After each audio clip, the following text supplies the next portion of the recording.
Danas je veliki dan. Moje useljenje u novi stan u velikom gradu. Jedva čekam da moj novi život ovdje počne.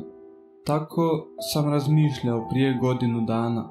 Evo me danas, prošla je godina dana, a ja nisam uspio pronaći nijednog prijatelja. Postao sam jako usamljen i bio sam jako blizu depresije. Jednog sam dana tražio mirno mjesto gdje mogu malo sjesti, možda nešto pojesti i malo razmišljati. Tad sam naišao na jedan mali restoran izvan grada. Konobarica je bila preljepa i bila je jedina radnica u cijelom restoranu.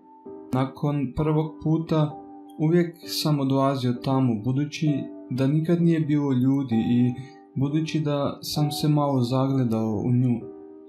Par mjeseci sve je češće posjećujem, pojedem nešto malo i tu i tamo čak savršim s njom u krevetu. No, nakon nekog vremena našao sam par prijatelja u gradu i nekako sam prestao odlaziti u restoran. Jednu sam večer sjedio sa svojim najboljim prijateljem u kafiću i ispričao mu kako sam se zabavio sa konobaricom. Htio ju je upoznati i bio je uporan kao nikad u životu da ga odvedem tamo. Nakon što sam mu 100 puta rekao ne, je napokon odustao. Barem sam ja to mislio. Sljedeći je dan odlučio sjesti u auto i tražiti taj restoran i konobaricu.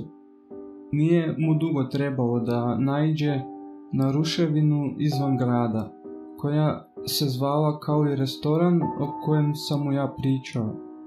Sjeverno od grada, 50 km od parka, a to mora biti taj restoran. Ali kako je moguće da je odjednom zatvoren i da je potpuno ruševina? Ušao je unutra i sve što je vidio bili su razbijeni stolovi i zidovi koji samo čekaju da se potpuno sruše. Iz znatiželje pogledao je iza puta i tamo otkrio nešto zastrašujuće. Truplo mlade cure ležalo je iza puta. Izgledalo je kao da već duže vrijeme leži tamo. Pozvao je policiju i oni su krenuli istraživati. Ime te cure bilo je Marta i bilo joj je tek 16 godina. Prije godinu dana bila je oteta iz obližnjeg sela. Istraživanja su pokazala da je Marta nakon smrti više puta bila silovana. Zadnji puta nije ni bilo tako davno. Moj mi je prijatelj odmah poslao poruku i pitao da li je na pravoj adresi i da li je to taj restoran o kojem sam ja uvijek pričao. Nikad mu nisam odgovorio na tu poruku.